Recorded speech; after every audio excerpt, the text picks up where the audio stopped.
سلام، من آرشم. اینجا کانال پرژن پویتریه و اگر در حال تماشای ما هستید قطعا از علاقه‌مندان به شعر و ادب پارسی هستید. بنابراین دعوتتون میکنم به تماشای قسمت 6 از گلستان سعدی.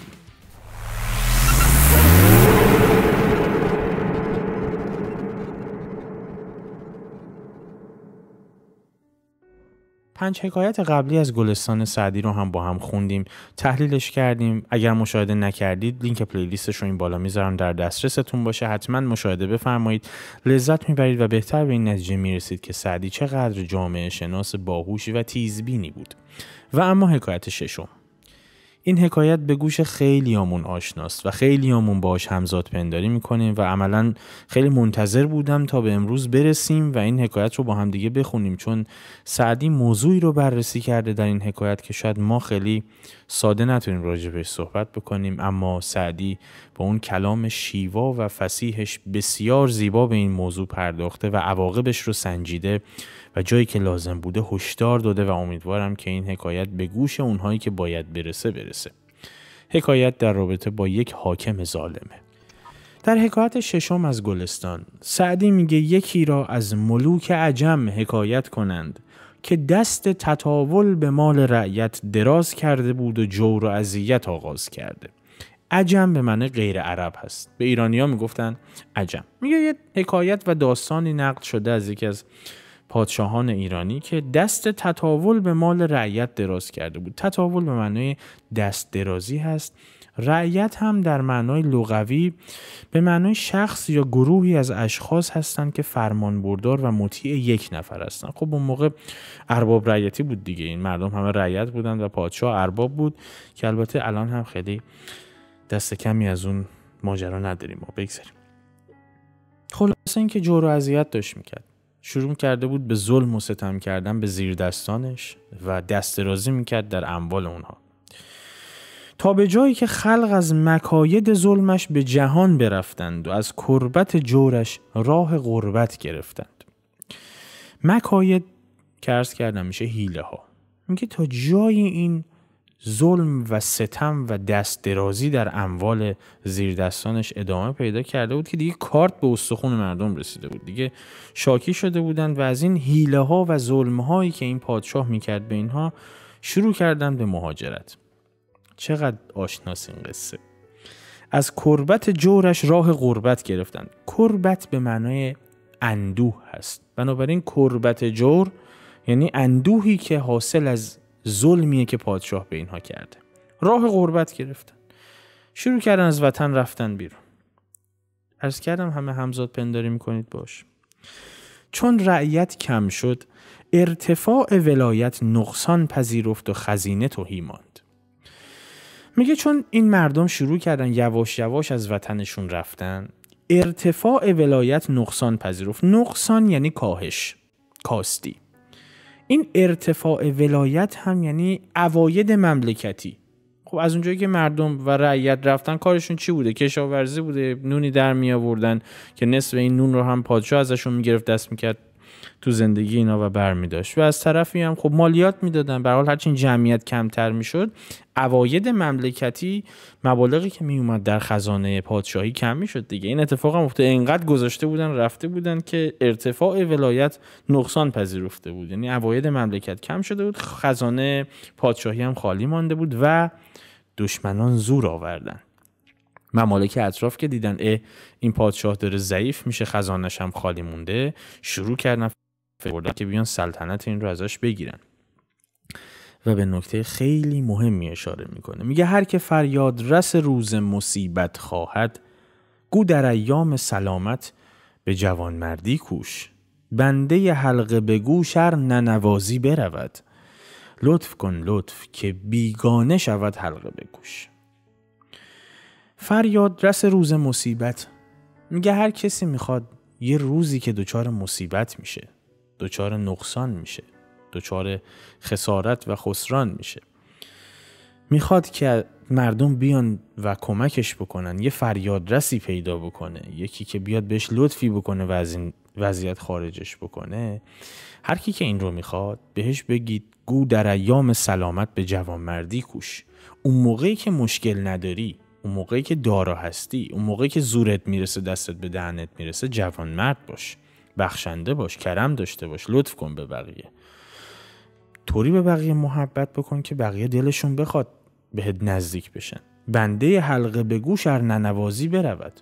بنده حلقه به گوش یعنی کسی که غلام آدمه، عملاً مطیع آدمه، هر چی که بگی گوش میده. حلقه به گوش این معنی رو میده. اگه یه نفر بنده حلقه به گوشت هم باشه، مطیع صرفت هم باشه، اگه نوازشش نکنی، اگه بهش لطف و محبت نکنی، بهش ظلم و ستم بکنی، حلقه به گوش هم باشه میره. لطف کن لطف که بیگانه شود حلقه به گوش. میگه تو اگه نوازش نکنی، غلام حلقه به گوش و کسی که مطیع تو هست میره، ولی تو لطف بکن. لطف و محبت و کرم و بخشش بیگانه و غریبه رو حلقه به گوش تو میکنه، مطیع تو میکنه، غلام تو میکنه. اینجا رو بهش هشدار میده. حالا چه اتفاقی میفته؟ یه وزیر عاقلی داشته که میخواسته یه جوری به این بفهمونه که آقا جون نکن این کارو، این پایه‌های سلطنت رو داری سست میکنی. باری در مجلس کتاب شاهنامه میخواندند در زوال مملکت ضحاک و عهد فریدون. یه وزیر عاقلی داشت، گفت من که نمیتونم مستقیم از این انتقاد کنم، من وزیرم یه بلایی سر من میاره، اینم که اصلا کلا قصد نداره بفهمه چیزی رو. یه مجلس شاهنامه خونی ترتیب داد و گفت توی این مجلس داستان ضحاک رو بخونن و فریدون رو. حالا داستان از چه قراره؟ ما داریم شاهنامه رو هم تفسیر میکنیم، شروع کردیم به خوانشش، 14-15 قسمت رو هم با هم خوندیم و تحلیل کردیم. اگر ندیدید لینک پلیلیستش این بالا هست، حتما مراجعه بکنید ببینید، جذابه. بگذریم این داستان رو، داستان ضحاک و فریدون رو ریز اونجا در آینده بهش خواهم پرداخت. خیلی خلاصه اینجا عرض میکنم خدمتتون که ضحاک یا همون اژدهاک که معرب شدهش یعنی عربی شدهش میشه ضحاک، یه پادشاهی بود که از سری داستانهای شاهنامه که بعد از جمشید به پادشاهی رسیده بود و اینو اهریمن این رو فریب داده بود دیگه و ظلم میکرد به زیر دستانش و انقدر این کار رو کرد، بهش هم میگفتن ضحاک ماربردوش، که انقدر ظلم کرد که فریدون به کمک کاوه آهنگر اومد و پادشاهی او رو ازش گرفت، او رو به زمین زد. و خب نکته جذابش اینه که فریدون هم شاهزاده بود، اما نه خدمی داشت، نه حشمی داشت، نه پولی داشت، نه مملکتی داشت، نه دولتی داشت، قدرتی نداشت، اما تونست ضحاک رو با اون قدرت عجیب و غریبی که برای خودش درست کرده بود از تخت سلطنت پایین بکشه. عمدن گفته بود که این داستان رو جلوی پادشاه بخونن. وزیر ملک را پرسید، وزیر رو کرد به پادشاه ازش پرسید، هیچ توان دانست فریدون که گنج و ملک و حشم نداشت چگونه بر وی مملکت مقرر شد؟ یه رو میکنه پادشاه، میگه که پادشاه این فریدون که هیچی نداشت، که ضحاک همه چی داشت، قدرت داشت، ظلم هم که داشت میکرد. این فریدون که نه خدمی داشت نه حشمی داشت. حشم یعنی چاکر و مخلص، همون غلامان حلقه به گوش و مطیع، کسی که هر کاری برای آدم بکنه. ملکی هم نداشت، ثروتی هم نداشت. این چجوری به حکومت رسید؟ چگونه به پادشاهی رسید؟ اینجا پادشاه جوابشو میده. گفت چنان که شنیدی خلقی بر او به تعصب گرد آمدند و تقویت کردند و پادشاهی یافت. پادشاه نگاهی بهش میکنه، میگه همینطوری که الان این داستان رو برات خوندن، خلقی، یک جمعی از مردم با تعصب کنار او اومدن. تعصب یعنی جانبداری و حمایت. میگه اومدن حمایتش کردن، تقویتش کردن، او رو نیرومند کردن، از او حمایت کردن، او به پادشاهی رسید. یعنی عملاً تأکید کرد که او مال و منالی نداشت، خدم و حشمی هم نداشت، اما چون حرف حساب میزد مردم اومدن پشتش رو گرفتن و به کمک مردم به پادشاهی رسید. وزیر اون نکته‌ای که میخواست رو بهش رسید.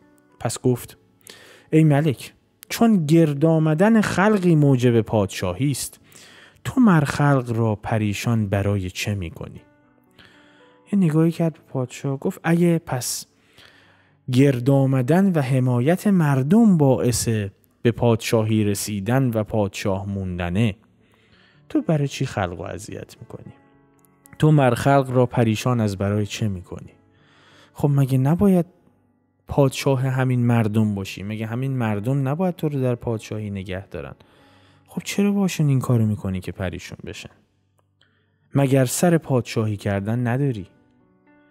پادشاه رو میکنه، میگه تو نمیخوای در قدرت بمونی، مگه نمیخوای همینجوری پادشاه بمونی؟ چرا این کارا رو میکنی؟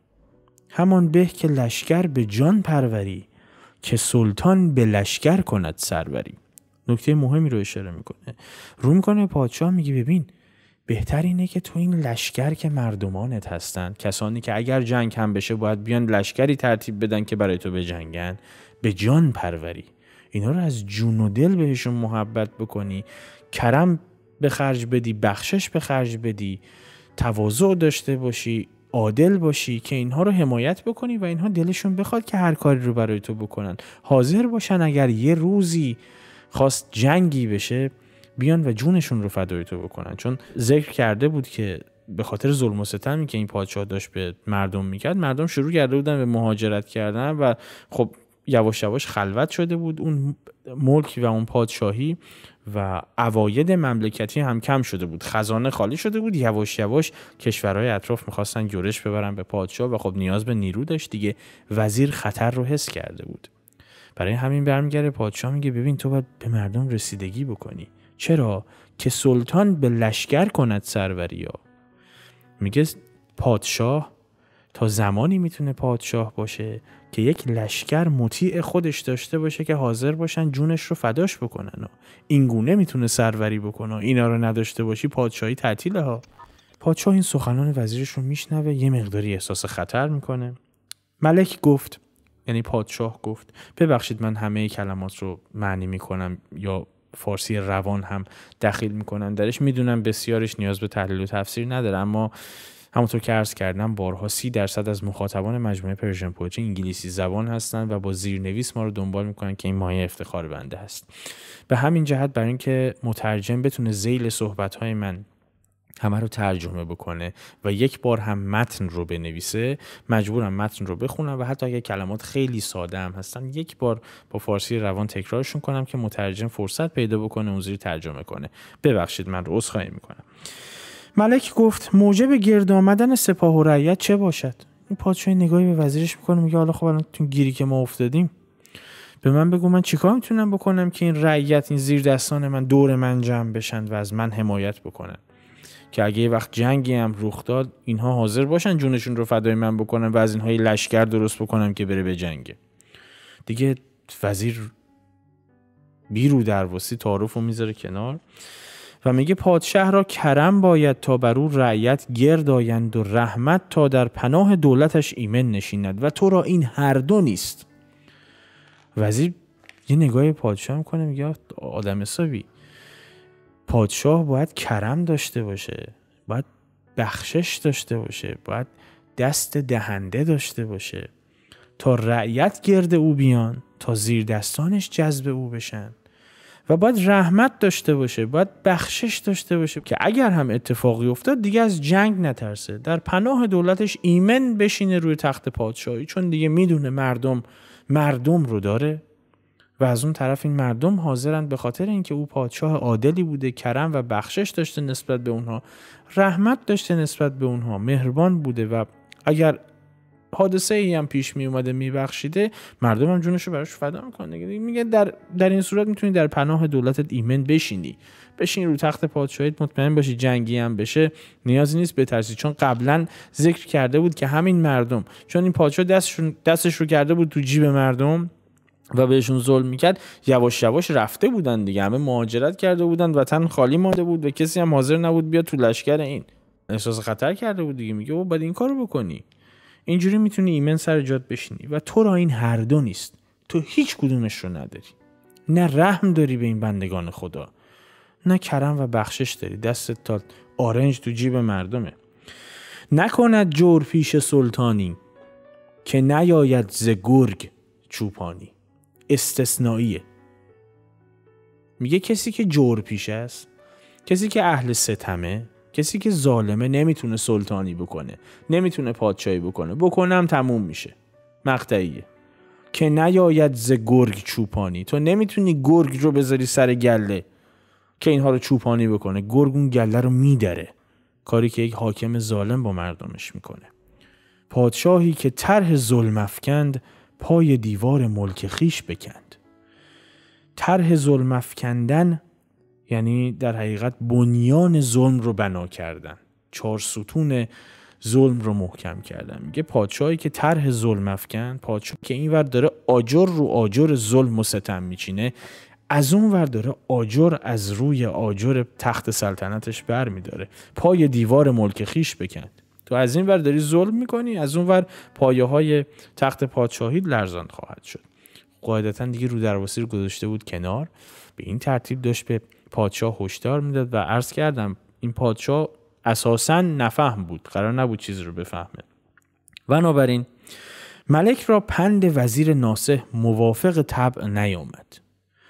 ناصح به معنای نصیحت کننده و خیرخواه هست. اینجا الان وزیر صرفا نمیخواسته گستاخی بکنه، واقعا خیر پادشاه رو میخواست، چون او زمانی وزیر بود که پادشاهی برقرار باشه قاعدتا، ولی خب عاقل بود، آدم خیرخواهی بود. میگه پادشاه خوشش نیومد از این کلام وزیر، این لحظه برآشفته شد، روی از این سخن هم کشید و به زندانش فرستاد. کاری که یک ظالم و ستمگر میکنه. اصلا قدیم و جدید و 700 قبل و 700 بعد نداره یا اکنون نداره. همه ظالمان همین گونن و فکر هم میکنن که فقط اونها میفهمن. هیچ، ناراحت شد و اخماشو کرد تو هم و این بدبخت وزیرشو فرستاد زندون.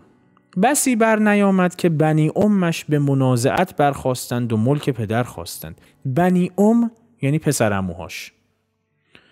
میگه پس از اینکه این وزیر رو کرد زندان، مردم هم که رفته بودن و اینم که داشت ظلم میکرد و همه چیز آشفته شده بود، دیری نپایید، مدت زمانی طول نکشید که پسر عموهاش به منازعت برخواستند. منازعت یعنی دشمنی کردن.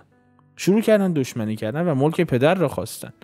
گفتن چجوریه؟ خب ما هم ملک پدرمون رو میخوایم، ما هم پادشاهی پدرمون رو میخوایم. پدر ما هم میتونست ولیعهد باشه، تو که آدم حسابی نیستی، پدر مردم رو درآوردی، حداقل ما میایم طلب پادشاهی پدرمون رو میکنیم.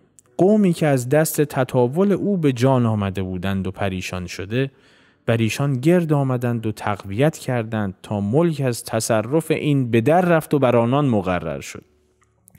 همون مردمی که از ظلم و دست درازی این حاکم کارت به استخونشون رسیده بود و پریشان شده بودن، نصفشون هم رفته بودن، در رفته بودن، بر ایشان گرد آمدند، اومدن دور این پسر عموهاشو گرفتن و تقویت کردن و او رو مقاوم کردن، بهش کمک کردن تا ملک از تصرف این به در آمد، رسید به اونو. پادشاهی رو از این گرفتن و سپردن دست در حقیقت پسر عموش. این تصرف هم یعنی اختیار. برمیگرده به همون ماجرای فریدون. ضحاک با اون قدرتش فریدون به زیر کشیدش به کمک مردم. اینجا هم همین رو داره میگه تو این هم ظلم کردی، دستم کردی تو جیب مردم، تا اینجا هم پر بودی، ولی باز مردم رو نداشتی، مردم رفتن گرد مخالفتو جمع شدن و عزلت کردن. پادشاهی کو روا دارد ستم بر زیر دست، دوستدارش روز سختی دشمن زورآور است. میگه پادشاهی که به زیر دستانش ستم بکنه، به رعیتش ستم بکنه، ظلم بکنه، کرم و بخشش و محبت بهشون نداشته باشه، رعیتش رو و مردمش رو که از دست میده، اون که هیچی. از اون طرف دوستدارش روز سختی دشمن زورآور است. یعنی حتی کسی که در ظاهر نشون میده دوستدار پادشاه و ازش تبعیت میکنه، اگه پایه های سلطنت این پادشاهی رو لرزان ببینه، 180 درجه تغییر وضعیت میده و مقابل پادشاه میسته و اتفاقا اگر ببینه پادشاه در حال سقوط، پشتش رو هم خالی میکنه و میشه دشمن زورآور. اتفاقا دشمنی هم میکنه باش، خیلی هم پرقدرت. با رعیت صلح کن و از جنگ خصم ایمن نشین، زان که شاهنشاه عادل را رعیت لشکر است. خیلی مهمه. میگه با رعیتت، با زیر دستانت صلح کن، کرم داشته باش، بهشون محبت کن، عدل و داد داشته باش باهاشون، حقشون رو بهشون بده.